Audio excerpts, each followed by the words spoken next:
Welcome to the Deviant Mind. This is Dominika. And I'm Chris Gordon.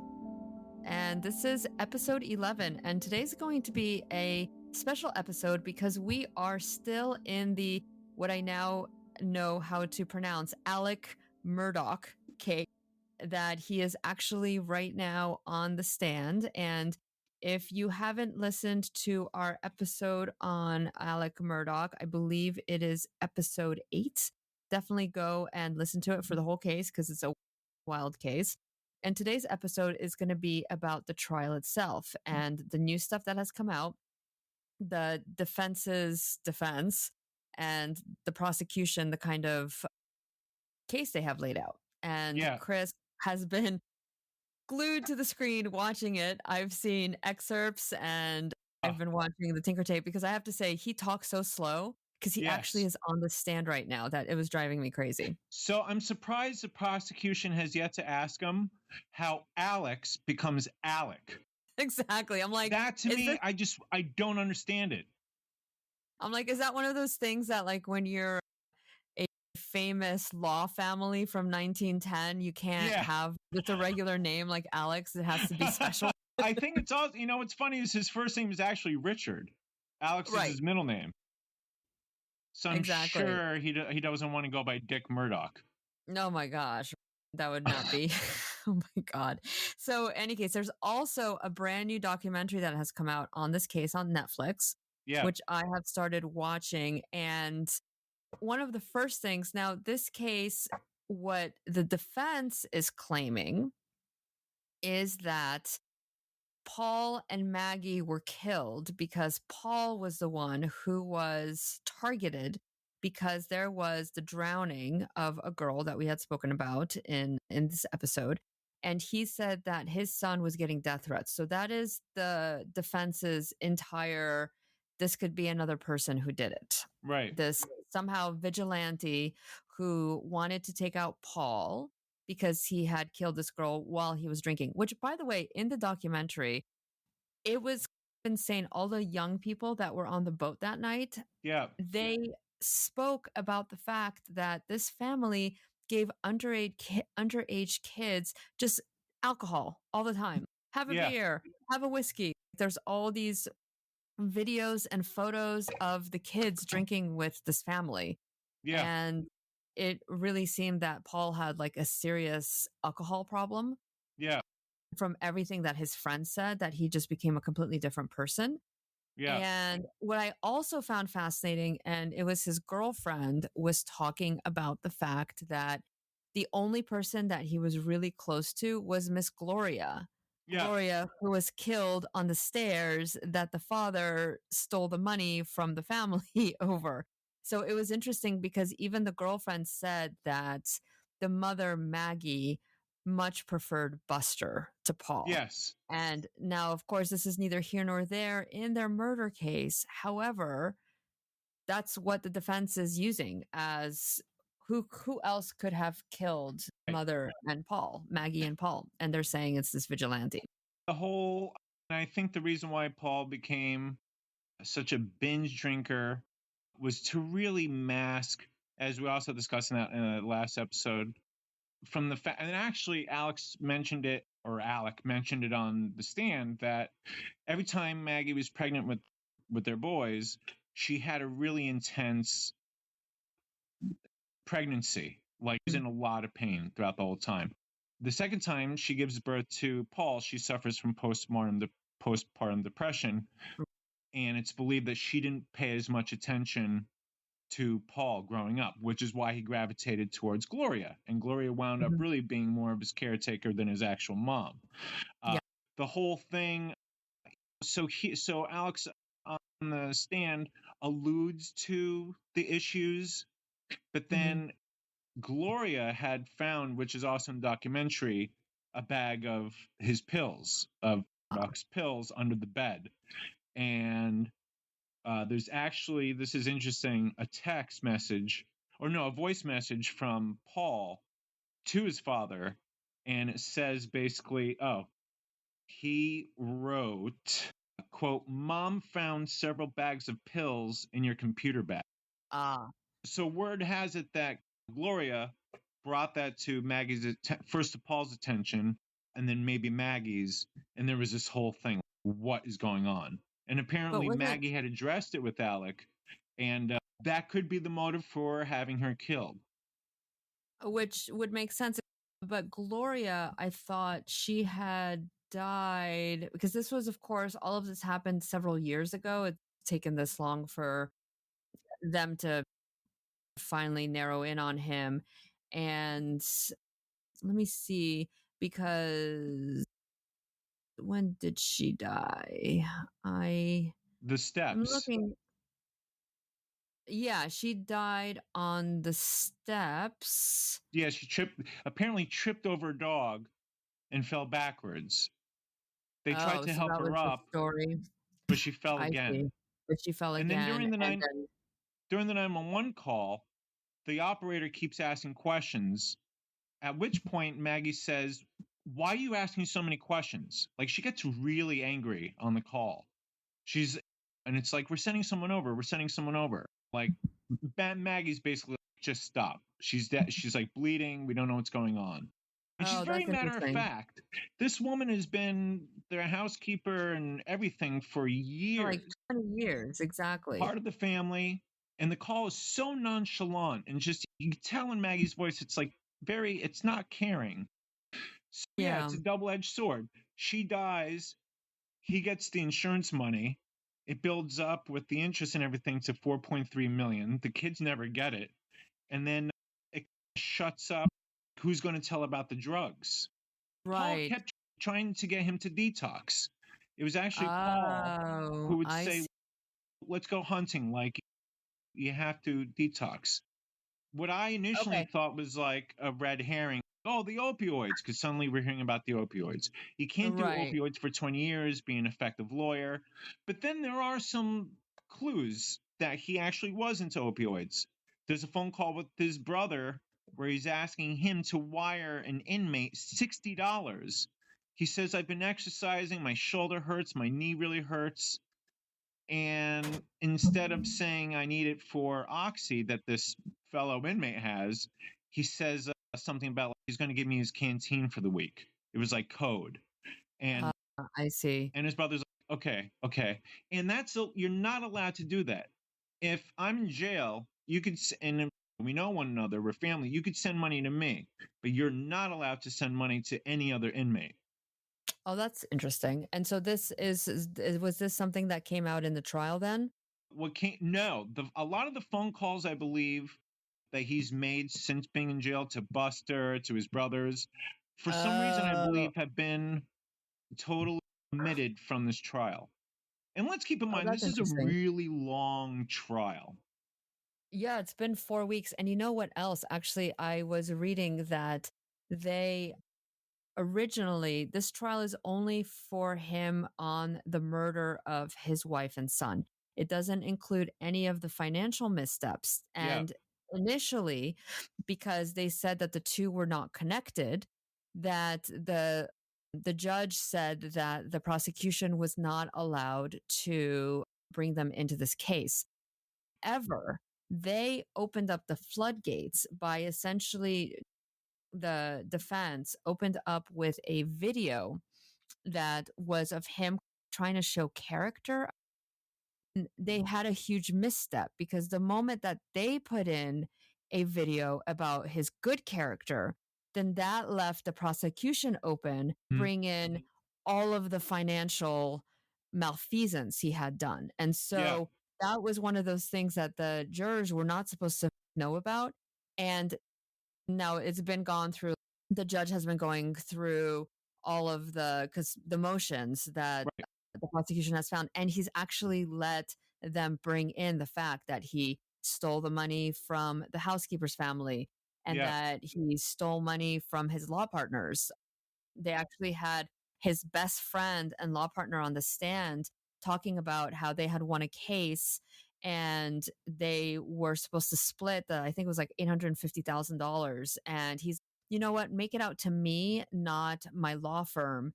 And the guy was like, I don't know about that. And then of course it came back that he had stolen the money. He had never given it to the law firm.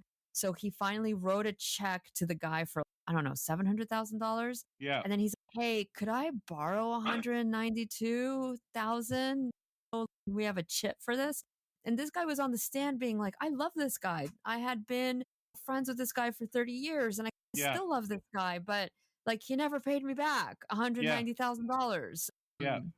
I mean, I think it was important for the prosecution to bring this all up also to prove, yes, his bad qualities, but also motive. Like this was all snowballing. He definitely knows he's about to do some time.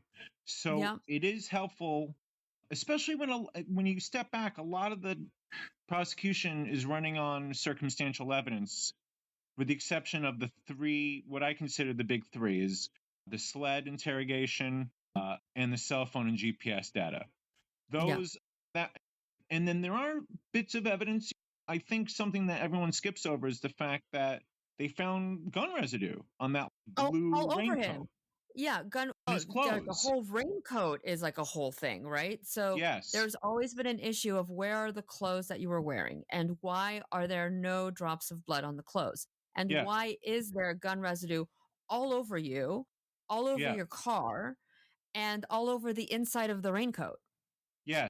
So they're thinking like, God. I was just going to say, in fact, the gun residue expert that took the stand talking about this, she said when they brought in his clothes, her assistant turns to her and goes, smell this. And she says, usually in an evidence room and you get things like that, it's like a moldy smell, like everything smells. Yeah. His shirt smelled like fresh laundry. And there was nothing on that. But the original clothes he wore, there was gun residue on the right side. They usually check the side of, if you're right-handed, they're going to look for everything on the right and everything like this. But I felt that was like huge.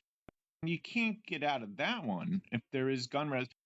There are factors. If someone else's, if he touches, say, Paul's rifle, like he could get gun residue that way.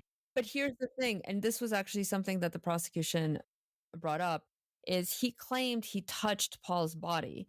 Right. So how come he didn't get any blood on him, but he got gun residue on him? So there are inconsistencies that don't make sense because they do have, and circumstantial evidence is evidence. There's going to be very few murder cases where you're going to have a video of the person killing the other person, right? Which that would be, and in this day and age, who knows even if that's circumstantial at this point with AI and all of the deep fakes that you can do.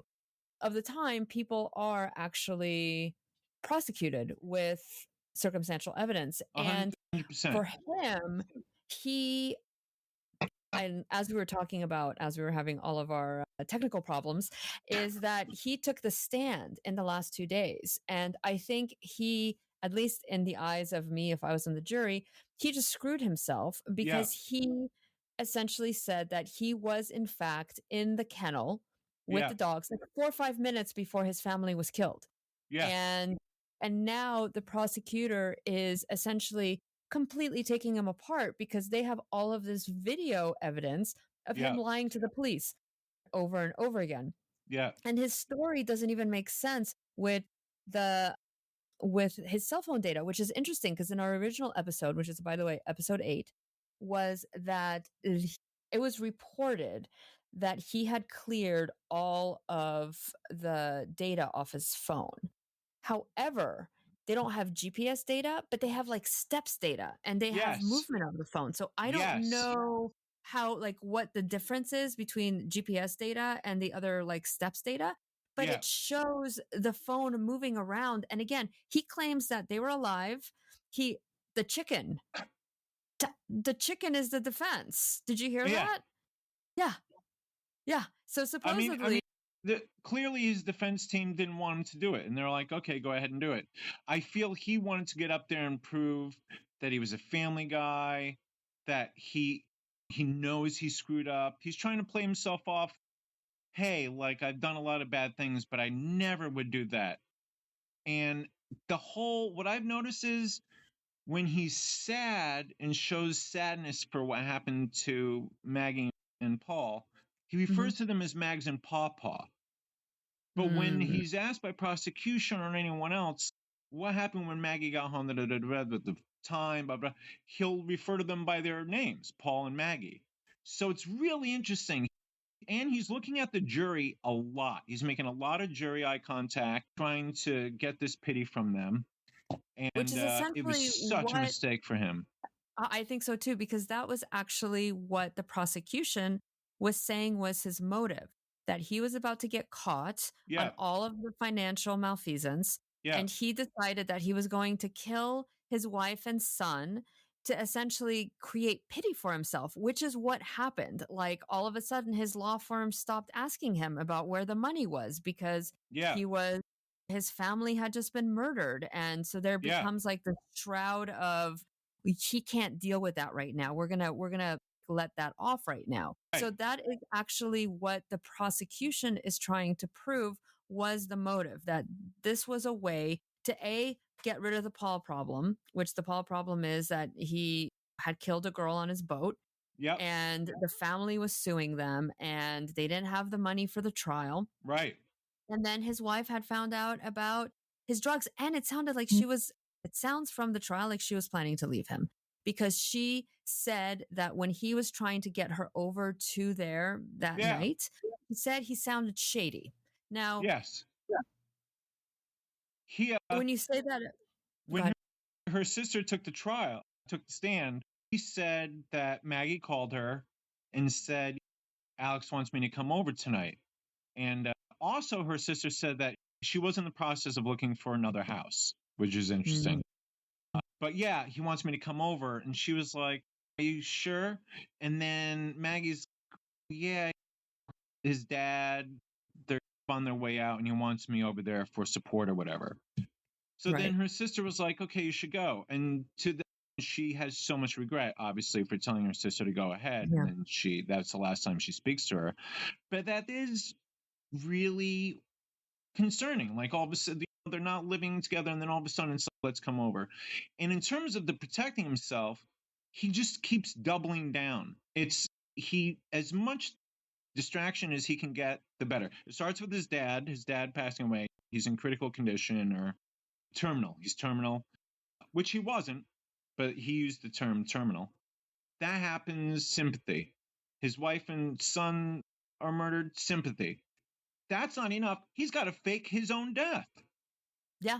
I need more sympathy. So now I forget about the finances. My family's been murdered. Forget about that. I'm not a suspect. Someone tried to kill me. Exactly. And which here's is the greatest question of them all. He's at home. They're there too. If you go by killers came in and did that, why is he alive? Why is he alive? Exactly. Why exactly? And again, the story that he's saying makes absolutely no sense. And I feel like he brought up the chicken, which, by the way, the chicken story is he claims that he saved a chicken from one of the dog's mouths. And he was trying to get the chicken to wake up again, but it wasn't waking up. And then he went back to the house, and for whatever reason, and within those 4 minutes of when he went back to the house was when his wife and son were murdered. In those 4 minutes. Why didn't he see anybody? Did he did you see, did he say that he took his golf cart back to the house, or did he walk? He said he took the golf cart. He said he took a golf cart. So he took a golf cart over to the kennel. He's claiming he parked his car and texted them, hey, where you at? He didn't think it was a big deal. He testified today. He didn't think it was a big deal that they never responded and had no interest in going and check it out. But his wife said, come down to the kennels with me. No, I'm just going to relax. I just ate. So she headed down. And then he said, but she had such a way of getting me to do things I didn't want to do. Eventually I got up and I got in the golf cart and went down there. And then that's when he's saying the Snapchat video happened because he was there. Yeah. But let's also not forget that day started with his bookkeeper sitting him down and being like, where are these funds? Yeah. And then he gets the phone call, hey, your dad. So then he leaves. So his morning starts where they're basically like, yo, we know that you're taking money. Then it turns into, I got to go. My dad's not feeling well. He gets home at 6:40, right? Paul gets home around 13 minutes after the fact. He says they're palling around, driving on the ATVs. And then we get that Snapchat video of him at the tree. right? Like he's playing with there's a Snapchat and he's trying to Which, by straighten the the way, tree out. they haven't found those clothes. They haven't found those clothes. And and he's wearing the blue shirt and he's wearing the khaki pants. Yeah. Which, if you look at the videos, which is again what the prosecutors showed, it's okay. So when you called 911, you're wearing a white shirt. Where's your khaki shirt? Is it? Yeah. Where are these things? That's the one where that's probably what has the blood on it. And then what else you learn is that at 8 o'clock, Maggie shows up, right? They have dinner that was prepared by the housekeeper. Yeah. He says after dinner, he slept until 9 o'clock. That's what he's saying, right? And then around between 8:09 and 9:02, there's no cell phone activity, as I think you pointed out, on his phone. It just goes off at that time. Which is very weird because, again, we have all the cell phone data from Maggie and Paul's phone, and it pretty much says that they were killed at 8:49. Like 8:49, 8:50. Yeah. And both of them, apparently, like they were always texting and always on their phone. And both of their activity just stops around the same time. Yeah, exactly. And then except for their phones start moving, but they're not ever opened again because he did not have the passcodes. There's an attempt on her phone for face recognition. Yeah. And then it stops. And then going back to what you said regarding the steps, because it's amazing that they can just have this kind of data, this digital evidence. But he takes between 9:02 and 9:06, 4 minutes, his phone picks up his movements 283 steps within 4 minutes. Where earlier, for the same amount of steps, it takes him around 10 minutes. So he was running. So now you're under the impression he's like quickly doing things. He's running all over the place. Yeah. And what's interesting is he calls 911. He's near the kennel. You hear the dogs. Like he's obviously in that area. Yeah. The timeline is just absolutely crazy. And then her phone, the story doesn't make sense with the timeline. The story doesn't make sense. The story that he's telling on the stand right now as we speak makes no sense. And the prosecution is, this makes no sense. Yeah. Explain it to me one more time. And are you going to lie again like you did the first 5 times? And so what I was watching was he claimed that he was paranoid because of the drugs. Because he was taking such an insane amount of drugs. I think he was taking like 2,000 milligrams, which is like 30 pills. A day? Yeah. How is this guy walking? There's been talk, and I don't know if this was a separate trial or not, but apparently, this cousin Eddie character that was the one apparently hired to try and kill him on the side of the road, that apparently oxycodone's a huge problem in their community and also surrounding communities. It's like a haven for oxycodone. Okay. So there's always been rumor that they work together in the distribution of oxycodone. That's where all this money was being laundered from. And it sounds like he maybe dipped into his own supply. So he has some for himself. He's dishing out the others. And apparently there's a gang that he befriended through the course of like law, helping them out. He either defended them or prosecuted them and said, let's work things out. But he had a ton of connections. And what was fascinating was yesterday, the prosecution grilled him with regards to walking around the hospital after the boating accident, going room to room with all the people who, were on the boat. Yes, I saw. He had a badge flashed. And he admitted that sometimes he was prone to keep that badge on his dashboard just in case cops showed up. And it's like a solicitor badge. And the prosecution showed a photo of him in the hospital, and the badge is hanging out of his pocket. So the prosecution asked, are you using this? Is there like a privilege? Do you feel privileged because of your family history that you have this badge? And he just tried to weasel his way out, and he says, I am aware of my family's history and everything like this, but I wasn't aware that was hanging out. I could have tried to put it in my pocket, but it was just kind of hanging out. Who's going to carry their solicitor's badge around to a hospital where your son just killed somebody and hurt a bunch of people because he was drunk? Come on. Really? It's absolutely astounding. That came out. I'm telling you, all this stuff with the timelines. He's like at 10:05, he's at the kennels. A minute later, he makes a 911 call. And so basically, he says it took him 37 seconds to check on the bodies, when apparently, like, there's data showing that it was within 20 seconds. And this was the cell phone data again from the steps and from Right. the movement of the phones. So then basically, once her phone starts moving around again, as we learned also, it seems he's driving slowly, and then her phone is tossed. What they feel, her phone is tossed, and then his car, according to GPS, picks up its speed. Oh. So he's slowly there. The phone activity, the movement of her phone stops. He drives quickly to his mom's. So he shows up, the caretaker says, at 9:22, wearing the white shirt and shorts, and he's carrying a blue tarp or a blue poncho. And which is that this the rain is what jacket? had the gun residue. This tarp thing. So are the guns wrapped up in this tarp? Like what? Like, why is he bringing this with? Is he going to dispose these guns? Then at 9:45, he texts Maggie a couple times. She's already dead. He knows she's already dead. He knows that. He's creating alibi now, because that was the thing. He started calling Buster. He called his brother. The moment he was in that car, I'm a lawyer. I got to make alibis. And that's what he used originally when he was talking with the police. It's, I was on the phone while I was driving to my mom's house, and everybody says that I was on the phone, so I couldn't be killing them, because he didn't realize that they were going to be able to pinpoint. Because here's the thing, time of death is incredibly hard to pinpoint when you have a body. And that's always like, when you can, being a crime writer, I've read The Body Farm, like, just there's an entire science to trying to pinpoint time of death.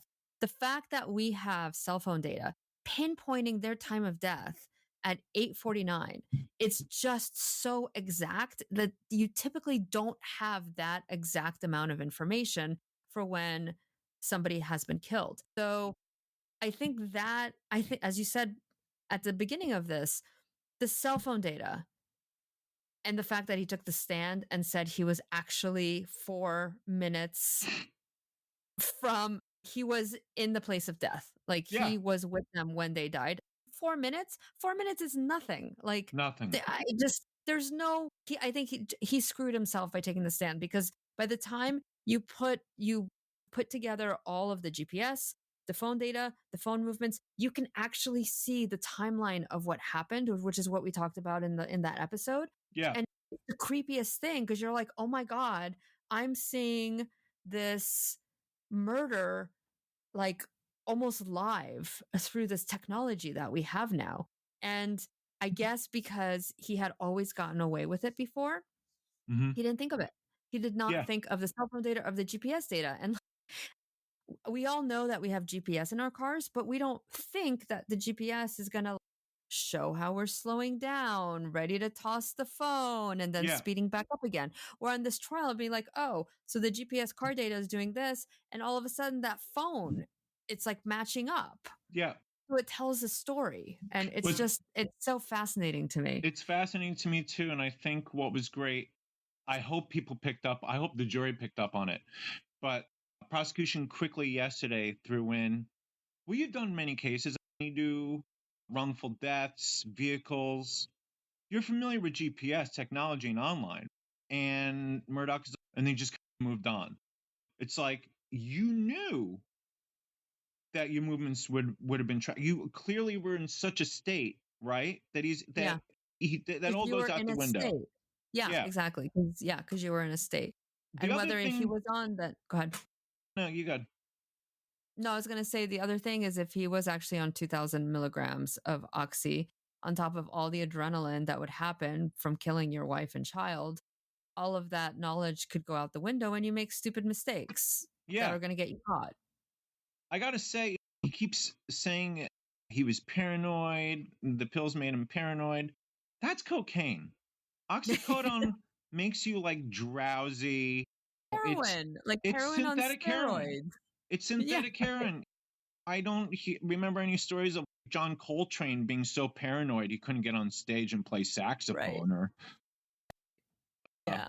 But what was interesting was this idea of two 5'2", 5'4" shooters. Because he's 6'4". There was like He's that whole thing. 6'4", He's like, well, I'm 6'4". and so the theories to that are he could have shot from the golf cart Mm. While he was sitting. while he was sitting.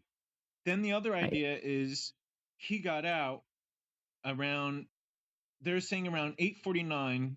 Paul is in the storage room or the feed room, right? That's Mhm. where his body was and everything like this.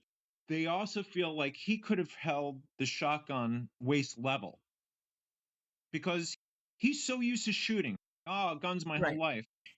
He could hit a target if he had to with With especially right down there. shotgun at his waist. Yeah. He doesn't have Right. to duck down. He doesn't have to be on the ground. It's even though he's 6'4", you bring it down a foot.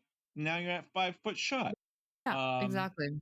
And it hit. So the shotgun from that angle hits Paul's chest, and they believe that's what the left shoulder wound was. He's still alive. That wasn't. He's hit twice. The first shot is not fatal. So they believe that he starts heading towards his father's backing up, trips, and Paul's body is basically found in the doorway. And they believe that he fell over the doorway and got that other shot in. That was the fatal shot. So and he was the that first could one have been, killed. huh? And he was the first one killed, right? Correct. He was the first one killed. So another thing that was brought up was this: the kennel keeper was asked, who's been, I think I told you, has been my favorite witness of all time, Dale. I'm blanking on his last name, but this guy Dale is just very matter of fact. He's, so you took care of the dogs twice a day? Yeah, yes, sir. He's just very, that was unusual. My favorite response was, sometimes we'd go hog hunting. And they go, with a gun? And he goes, yeah, unless you're man enough to grab it by the foot and drag it out. And the whole courtroom just loses it. But so this guy is checking out the scene, notices that the hose that he usually wraps up meticulously, like very tight, at night is just not, it's wound up in a way he would never do it. But then defense was actually able to prove that in the Snapchat video, the hose is already messed up. So it wasn't. Someone, maybe one of them was monkeying around with the hose. But anyways, I digress. The point is, the question was to the kennel keeper, were they prone to keep guns there and near the kennels and the shop? And he said, yeah, sometimes they would leave 3 or 4 guns, and guns were there. I think there were 2 guns that he strategically had there. I think he had the shotgun there, and he had the AR for his wife. I think Maggie, after he takes care of Paul, he's around the corner. So if this is the shed, the feeding room, Maggie's coming down this way. So they're saying he came out like a surprise attack, shot her. She freaks out because he gets like her arm or a leg, and she starts running. He shoots her again. That's when she falls, and then he executes her. Shoots her execution style. So it all makes sense. And then he has, there's evidence of the chicken coop was actually shot and had a lot of casings around. And that was where Paul, I believe, was shot. There were like chicken coops.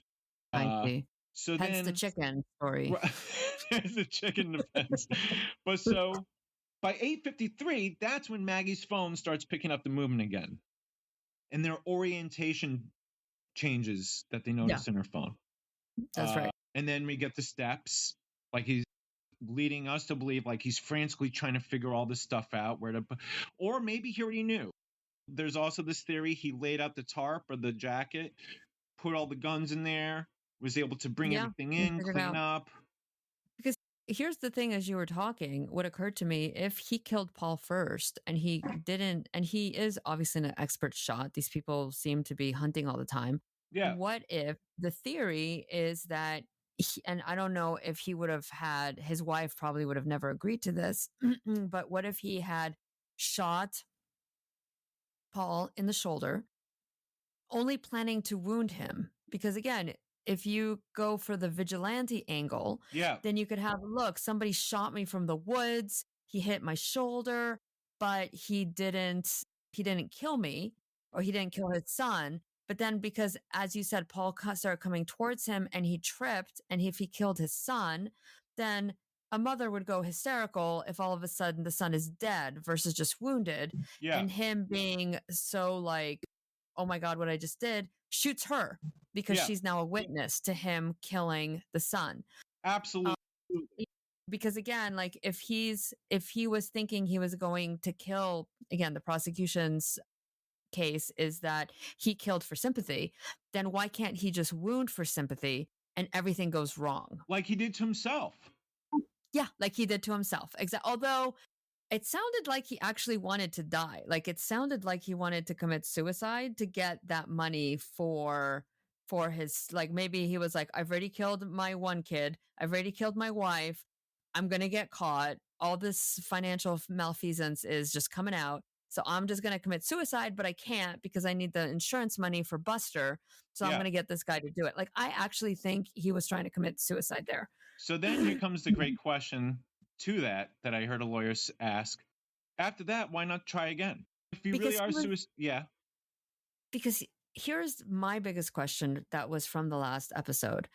Why did he turn himself in for the fake suicide, or for the fake whatever that was, right. suicide slash attempted murder on his life? He was the one that turned himself in from rehab. Why? Yes. Like I still, because that was literally the pin that like set all of the other dominoes in motion. I Yeah. mean, they already knew, and the people were coming to him they were coming for him for the finance stuff. He was Yeah. getting sued all over the place. But they didn't have him on the murders until he confessed to his Yeah. I don't know what you would call it. And Like it took him a while. murder It took him a while to actually come murder forward for and admit he hire. was lying. 3 weeks though. It wasn't that long. It was like 3 weeks. And again, I True. don't know if it was like, oh, True. I'm in rehab, and I don't know what kind of rehab it is. Rehab is always with the God Christian. You have make peace with your maker, and if he decided like, hey, I'm going to confess my soul for the, it never made sense, because that was the thing that made the cops go, we got him. Yeah. Yeah, I agree with that. But you do We believe got that him for the murder. he was trying to commit suicide? Yeah. Yeah. Interesting. Yeah. I do think he wanted to die, because Yeah. otherwise Buster would not get the money. And he figured, if I'm dead, then all this stuff is going to go away because I'm Yeah. dead. I have to say it And was then, also very interesting when Buster took the stand as well. He seemed to look down a lot, seemed almost guilty for what his father had, pretty emotionless.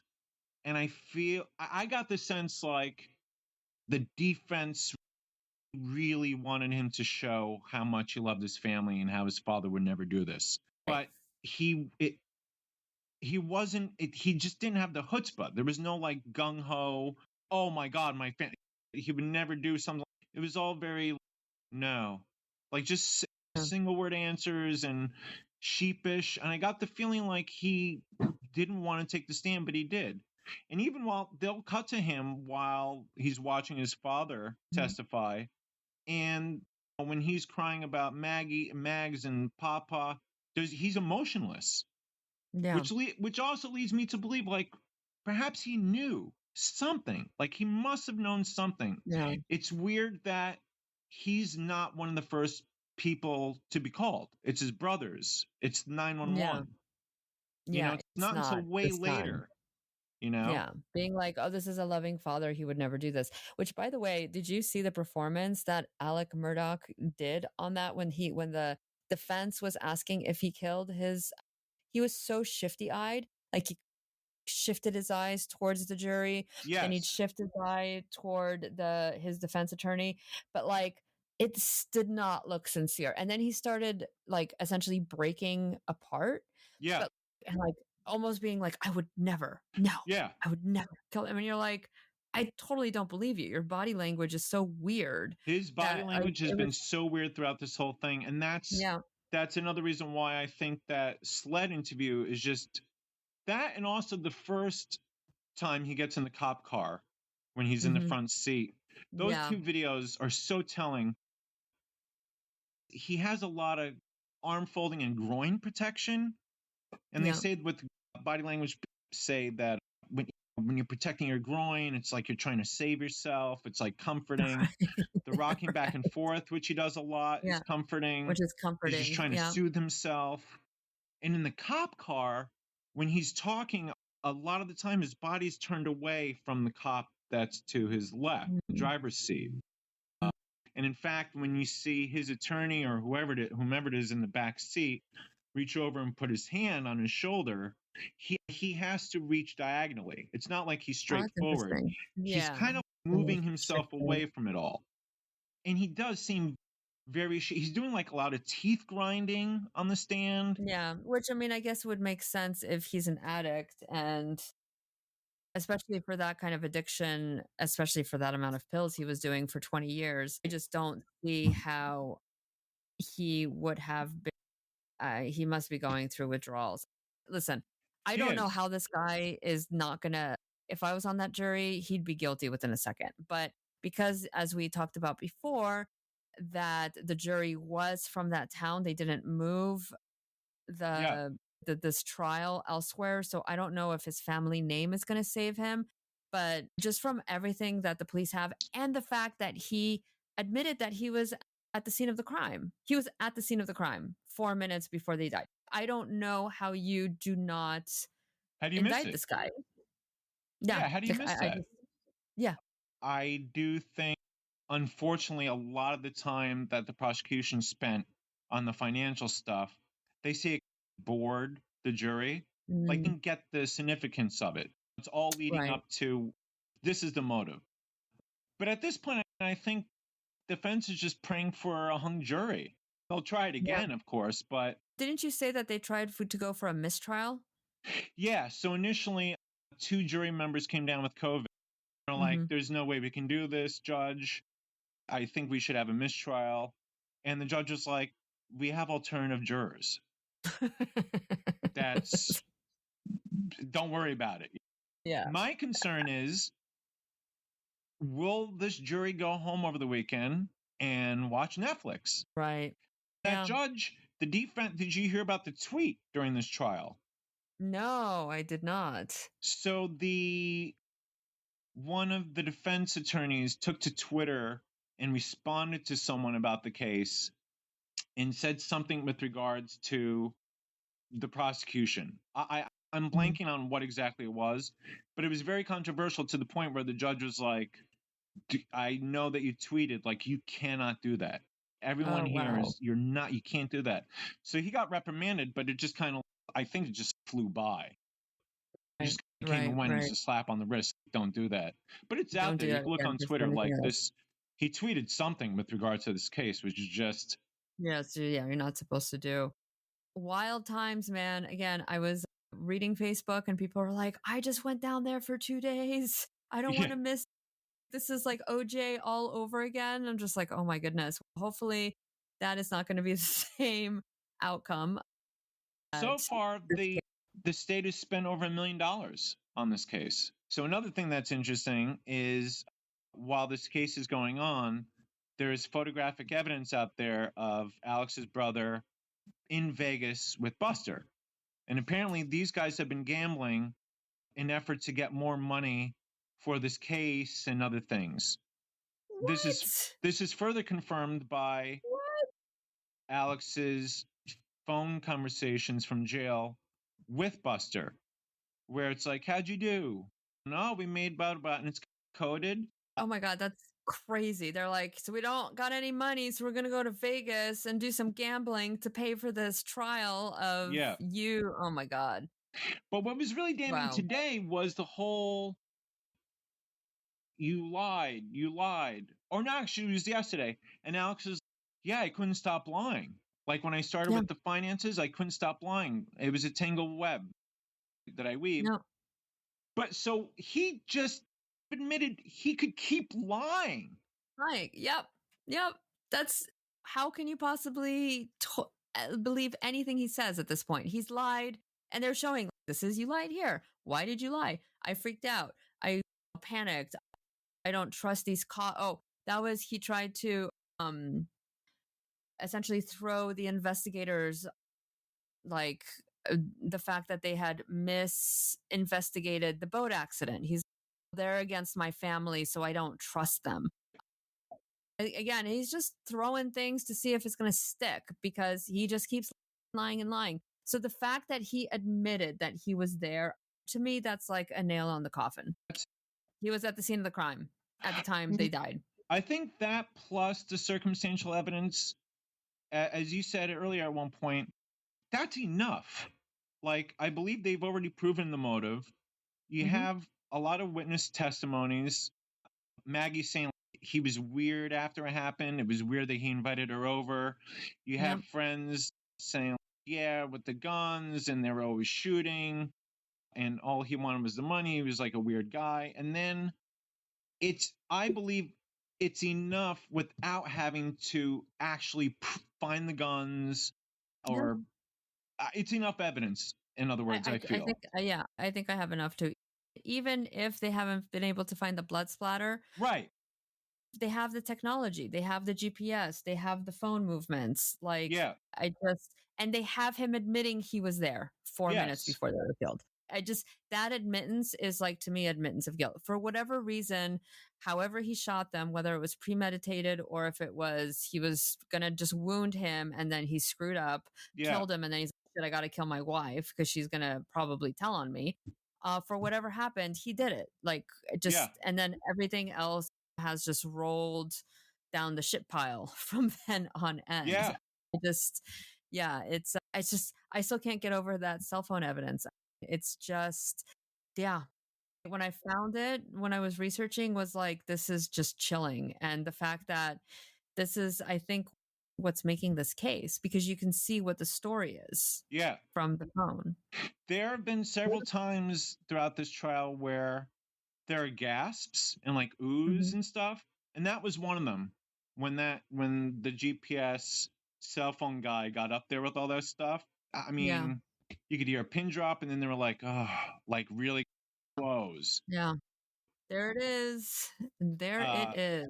I don't know. Obviously for Alex, it doesn't stop here if he's found guilty for the murders because he'll have the finances. But I really wish they would look into and somehow get Buster on trial for either his involvement in this and what he knew, because he could be an accomplice. So they reopen the Stephen Smith case. They got to interview him. They got to look into that. They just absolutely have to. It's a really wild case. It's a really wild family. And I think that's why everyone's just gravitating towards this. And believe me, for every other two people like us that feel like, oh, he's guilty, there are people who think he's innocent, which is really wild. There's so many people that are like, the defense is doing a good job and look how sad he is. Yeah, which is insane. You're like, really? Come on. The guy just said that he was there. He lied to everybody and said, yeah, that was my voice on that tape. And again, if that phone call hadn't, or the Snapchat video or whatever the video it was, hadn't existed, he would have not admitted to the fact that he was there like 4 minutes before they died. Yeah. And incidentally, and 4 I think minutes, that's like how fast. Here's the other thing. I'd be curious if he said he was able to get from that Snapchat video to the house in 4 minutes, then they should actually see the golf cart and actually see how quickly the golf cart can go and get him from there to the house, because you would think that he would have heard the gunshots. Gunshots are loud, and especially one of them was like the one that killed Maggie was an hot shot, like an assault rifle. So it was like shot 5 or 6 rounds, or not rounds, or whatever they're called. So you would think that he would hear the shots. But he would hear the shots, and also, why would you just saw your wife and your son? You want to go visit your mom. Why would you leave the kennel, go back home, and text, I'm going to go visit mom? Why doesn't he say, hey, I'm going to go see my mom. See you later. He could have said, I told him I was going to go see my mom. 4 minutes later, I was in the car and I took off. Yeah. Again, there's so many ways he could have gotten out of this. But I think what he's trying to do is throw everyone for a loop to the point where maybe his defense said, let's just get a hung jury. Yeah. Let's confuse the hell out of them. That one. Yeah. We just need the one. We just need the one. We just need the one. And it's creepy to think like maybe that one could be bought off. Yeah, that's actually a very good point. Granted, he doesn't have any money, but who knows? I'm sure there's some money in offshore accounts because he did steal like $8 million. But it's supposedly from the Netflix documentary, the girlfriend was saying how they were always going on fancy trips. He was constantly, Anyway, so that is, the case is not done yet. I'm sure there's going to be, go ahead. But wait, I must tell you, as you continue to watch this Netflix doc, did you finish it? Not yet, no. Episode 3. It's all about the third episode. Okay, I will totally check out the third episode. Do you want to spoil it or no? Yes, totally spoil it. A guy who had been independent journalist wanted to learn more about what was going on. And not long after the deaths, he couldn't get in. There's no access. Everything's blocked off, right? He wanted to go and investigate and see. They said no. Yeah. He took a drone, flew the drone over the property, and saw Buster and Alex's brother remove about 8 guns from the house and put it in a truck and drive off. And you see it. They show it. Oh my God. Oh, and there was a story in the first episode where the girlfriend of Paul was saying that they got into a car accident and the car had a ton of guns in it and also beer cans. Yes. And he called the brother and the mother first. Yeah. And then she called 911 and they just got rid of the guns and the beer cans. Yes. And then the mother yelled like, how dare you call 911? You could have gotten my son in trouble. Yes. Oh, this whole family. Oh my God. Wait till you see it. It's crazy. And the guy who's telling the story is and that's probably where the guns were. I bet from that, Buster, this whole family's now they're protecting the family name. Yeah. Now they're protecting the legacy. Yeah. And Buster is Alex's favorite. He was also Maggie's favorite. Yep. By all accounts. He was all accounts. Yeah. Everywhere. Yeah. Yep. Including the girlfriend. Like the girlfriend, nobody really liked Paul. Yeah. Yeah. And it's so funny because you can't even say, oh, it's the redhead. Like the redheaded syndrome with the kids that are redheads are evil. And it's, that's true. It's true. Oh my God. Oh God. All right. So episode 3, I will totally check out episode 3, but there you go. That's where the guns went. And he probably, again, this family protects themselves. So not surprising that. So today I think we're going to have a couple more hours with Alex on the stand. Defense is going to try and bring 2 more witnesses. They'll probably get the weekend, and then Monday should begin closing. They'll probably save closing arguments for Monday and then deliberate. Yep. And then deliberate. Yeah. Woo. Buckle up, everybody. Yeah. Should be interesting to see. Let's hope it's not another OJ because that would really suck. Wait a second. This may be another episode because I'm a complete contrarian when it comes to the OJ trial. What? Oh my God. Okay. So yes, that's going to be definitely an upcoming episode then. All right, everybody. OJ. We're doing OJ. You want a spoiler? What? Do you think he didn't do it? It was his son. Oh my goodness. Okay. Oh, stay tuned for the Deviant Mind next week as we go into the O.J. Simpson case and our differing views of who did it. All right, everybody. thank you again for joining us. We will definitely have updates, especially when we find out what the jury has deliberated. And thanks for coming by and listening to us so far. The Alex Murdaugh case is our most popular, so keep listening. Hopefully you guys will enjoy this as well, and definitely watch this trial, man. He so did it. I'm just saying, he so Unbelievable. did it. Unbelievable. All right. Take care, everybody. Have a great weekend, and we'll see you next time. Thank you.